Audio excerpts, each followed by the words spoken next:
The space shuttle Atlantis lifts off on a military mission. Freed hostage Thomas Sutherland is on his way home from Europe. And President Bush's right-hand man faces an uncertain future. Good morning, I'm Diana Koricke, and this is NBC Nightside. The space shuttle Atlantis lifted off successfully Sunday night. This is NASA's 6th and final shuttle flight for the year. Jay Barbary has more from Cape Canaveral.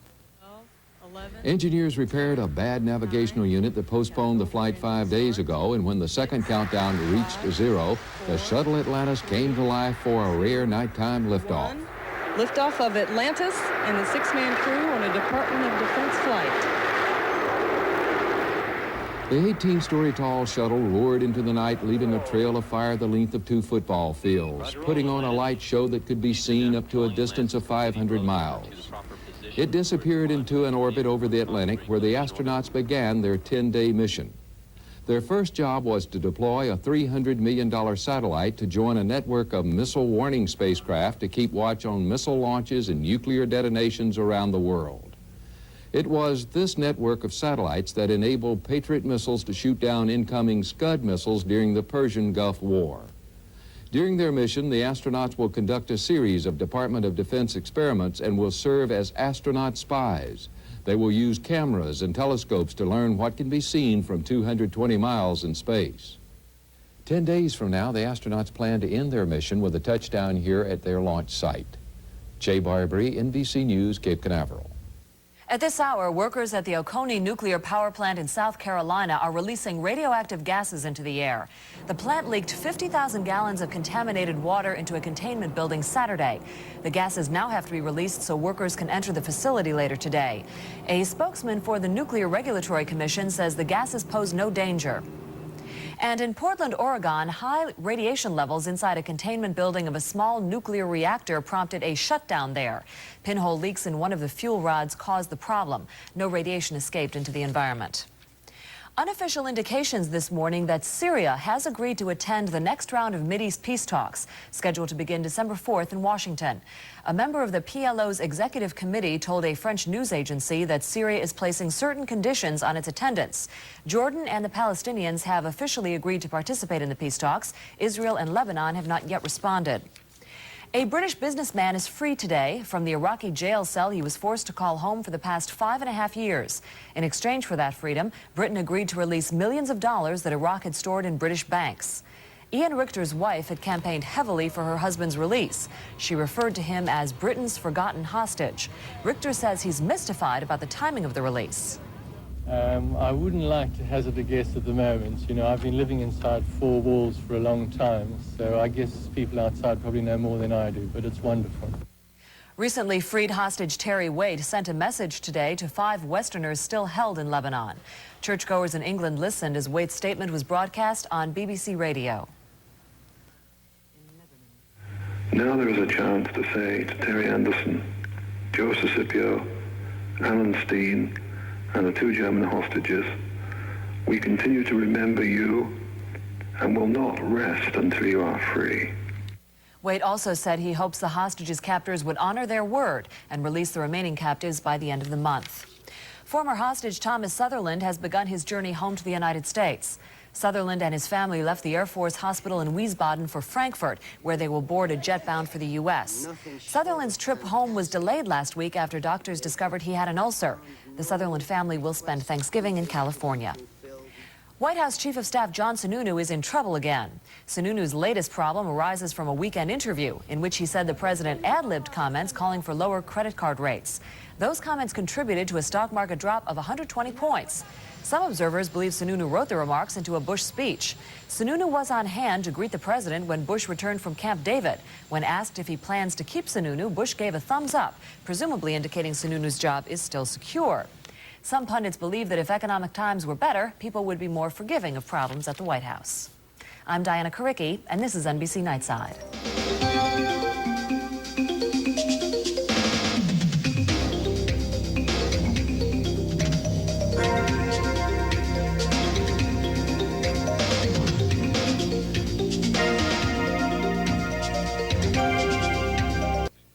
Rock Rock singer Freddie Mercury died of pneumonia brought on by AIDS Sunday night, only one day after announcing he was infected with the virus. The 45-year-old Mercury was the lead singer of the rock group Queen. The band rose to prominence in the 70s and 80s with hits like We Are the Champions and Crazy Little Thing Called Love. Mercury said he kept his condition a secret to protect the privacy of those around him. A cloud of sulfur dioxide hovered over an industrial area in Salt Lake City Sunday. Emergency crews blamed a ruptured hose from a nearby chemical company as the culprit. People took refuge in a local church, and those feeling ill were treated by paramedics or taken to area hospitals. Officials say there were no serious injuries reported. The flood of refugees pouring out of Haiti swelled to more than 4,000 Sunday. The refugees are filling Coast Guard ships, making it difficult for guardsmen to search for others. Sunday, a Miami federal judge extended his ban on forcing the Haitians to return to their homeland. Immigration officials are now targeting December 2nd for their return. Haitians have been fleeing their homeland since the September coup. And now here's a look at the nation's weather. Good morning. It's been a cold and windy night throughout most of the east. In fact, snow showers have continued throughout parts of Ohio, moving into western Pennsylvania, New York State, where it's quite likely lake effect snows will dump 2 to 4 inches of new snow. Elsewhere, it's clear but chilly. Throughout the central part of the country, there are also some scattered rain showers moving through the Great Basin into the central Rockies, as well as coming in off the Pacific into the Pacific Northwest. Elsewhere, there are clear skies around. But look at the temperatures by dawn. It will be below freezing all the way into the Gulf Coast, as well as throughout most of the west, with the exception of the Oregon, Washington, and California coastline, where temperatures by dawn will be in the 40s, as well as extreme South Texas and South Florida. Later on today, we'll see afternoon temperatures not even getting out of the 20s around the Great Lakes. It'll be in the teens for highs in the upper Midwest, and 40s and 50s generally elsewhere. The only warm areas in Southern California and southern Arizona. Forecast map for later on today showing a broad area of high pressure dominating most of the east, but it will still be on the cold side with scattered snow showers moving into northern New England and around the parts of the Great Lakes, as well as New York State and Pennsylvania.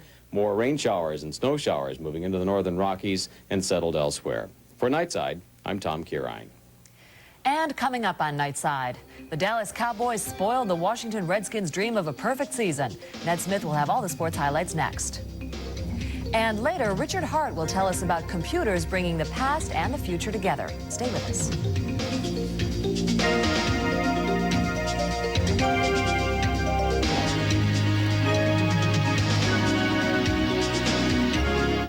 In sports, the dream of a perfect season came to an end for the Redskins on Sunday. Ned Smith has that story, plus the NFL Roundup.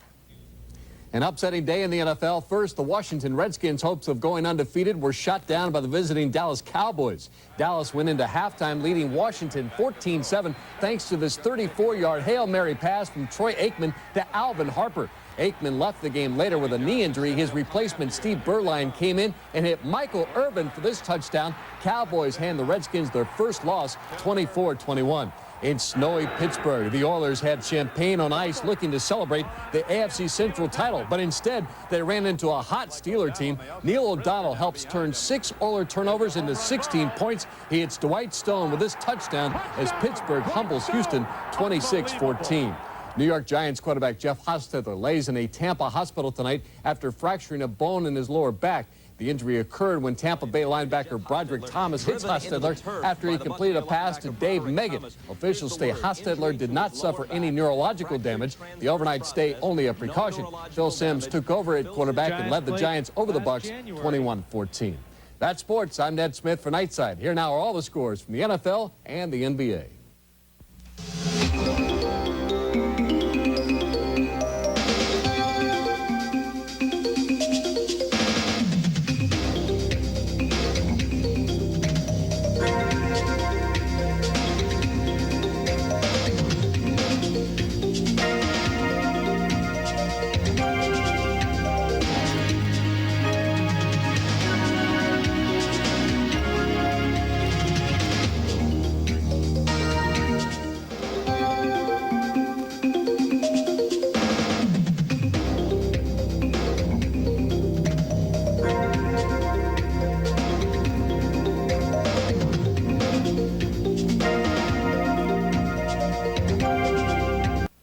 President Bush heads to Camp David for Thanksgiving. And more reports on the health of the nation's big three automakers. CNBC's Dean Shepard has these stories, plus a look ahead to the week in business.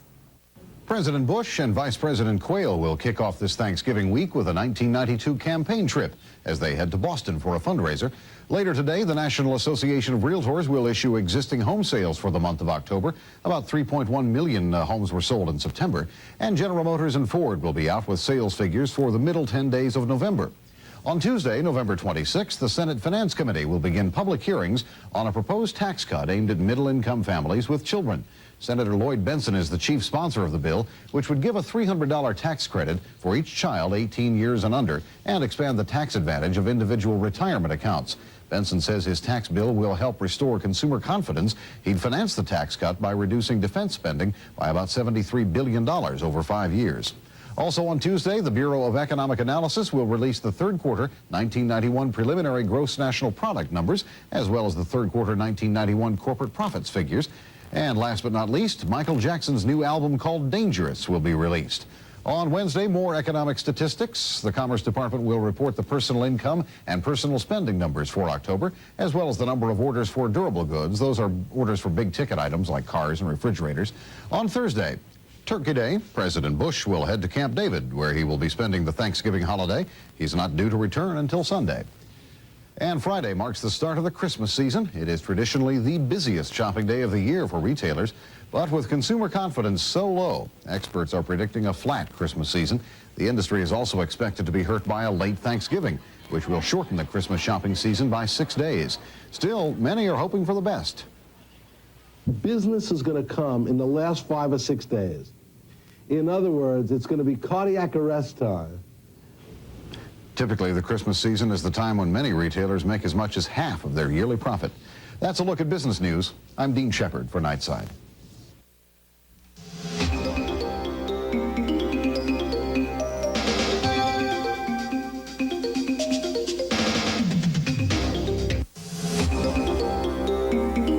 You're watching NBC Nightside, a production of NBC News Channel, Charlotte, North Carolina.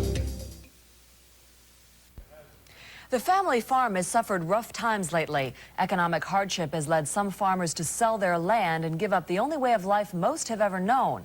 But Scott Cohn takes a look at an even more disturbing trend: suicide among farmers. The crop is in. Another growing season is over, and the headaches are beginning. You got a guy bringing you supplies from your milk machine company, and you don't have the money to pay them. It may be the country, but this is Stress City. Some head for a bar. There's been a lot of marriages gone sour. Some kill themselves, or at least they try. Farmers Assistance, this is Jeannie. Wisconsin's state crisis line for farmers is getting 3 times the normal number of calls this year. There have been 42 suicide calls in the past year. Rarely does a week go by without one. And nationwide, farmers are killing themselves at twice the national rate. Well, I think the theme that sort of runs through the calls is one of questioning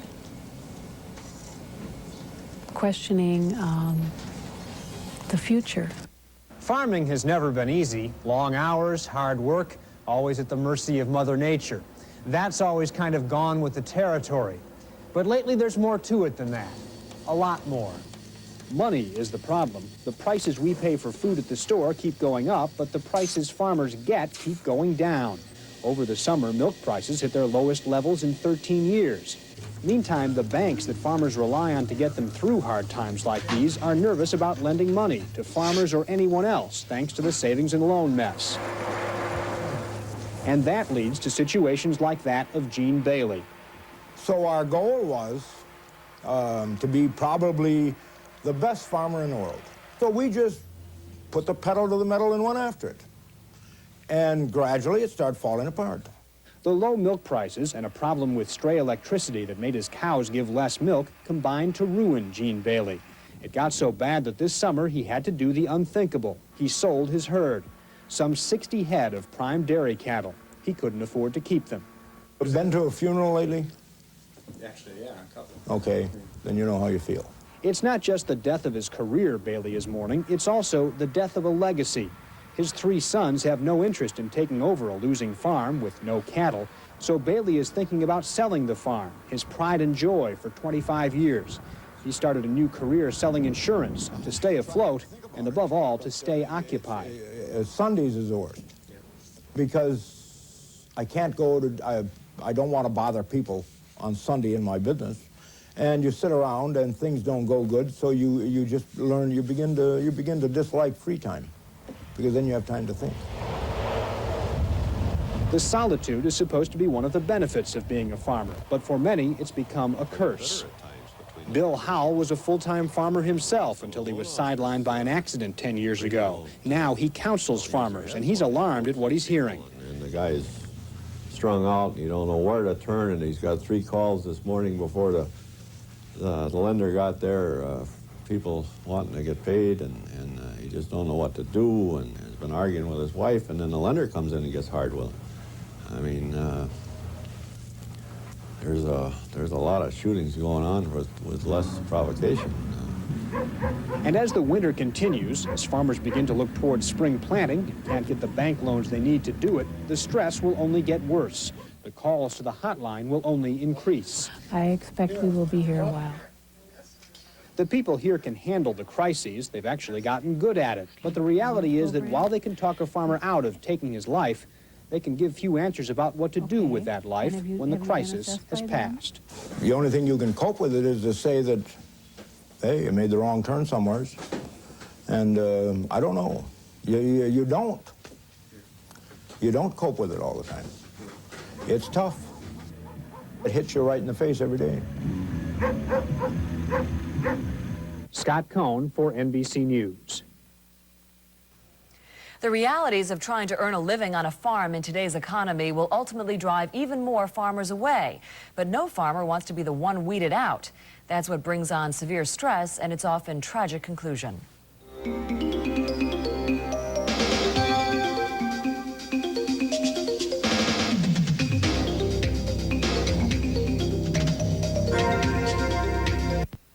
In HealthSide, a new balloon procedure is offering heart patients new hope. In the past, open heart surgery was the only option for rheumatic heart patients. But now those same people can be treated with the help of 2 tiny balloons. Terry Russell reports. Rheumatic fever is on the rise again here in the United States. Characterized by inflammation of major joints in the body, it is treated with penicillin. But often the disease goes undiagnosed. As a result, about half of all adults who suffered from rheumatic fever as children don't know it. That is until some run into heart problems later on. Went in the emergency room on a Monday morning with chest pains, and I was admitted that afternoon to the cardiac critical care, and I spent the day in there with medicine and hooked up to different equipment. As it turned out, Theo Brewer's heart valve was scarred from rheumatic fever. Instead of open heart surgery to repair it, he opted for a new procedure that would get him out of the hospital in half the time. To put the balloons across the narrowed valve, inflate them, and hope that they would do what the surgeon normally did, and that is crack the valve open, but in a normal fashion. Dr. Spacavento says he inserts the balloons through a catheter in the patient's leg up to the heart valve. The balloons are inflated and cracks the heart-scarred valve. You can see the bigger opening on the right-hand side of the screen after surgery. Doctors say this is not permanent, though. They expect scarring to reoccur in 10 to 15 years, about the same as with open heart surgery. Terry Russell for NBC News. This new technique improves the survival rate of heart patients and is thousands of dollars cheaper than open heart surgery.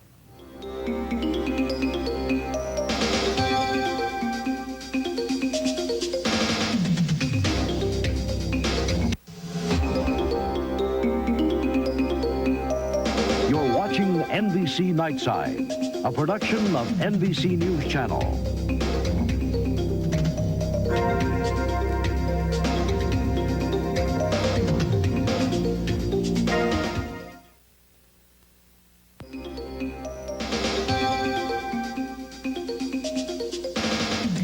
Lightside, technology is bringing computers into the world of Buddhist monks. It's a venture that's bringing together the past and the future. Richard Hart has the story. Buddhism is the only social institution common to every country in Asia. So business persons and diplomats, as well as monks, find the scriptures that describe the religion essential. But millions of Buddhists, like Burmese monk Usilananda, find them daunting. They fill more shelves than 10 Encyclopedia Britannicas, taking a student of the East hours to look up anything. So Silananda has traveled from Burma to the United States to work on the scriptures, because here he can search the entire 50 million characters in just 22 seconds. They've all been transferred to this compact disc played by a computer. Throughout history, the whole use of technology for religious tradition is not surprising. We use that technology for all other aspects of our life. Professor Lancaster directed the massive project to translate the 45 volumes into computer language. Each of the nearly 50 million characters of the ancient Pali language had to be entered by hand and painstakingly checked, taking more than 2 years. But it took 300 years of oral tradition before the Buddhist canon was even written down in 57 BC on highly perishable palm leaves. In Tibet, they used paper like the Chinese. Orders are pouring in from across the Pacific Rim, making this the first case of an international hit for a CD not available in record stores. For NBC News, I'm Richard Hart. Transferring the scriptures to computer disk was done at the University of California with help from several Asian countries.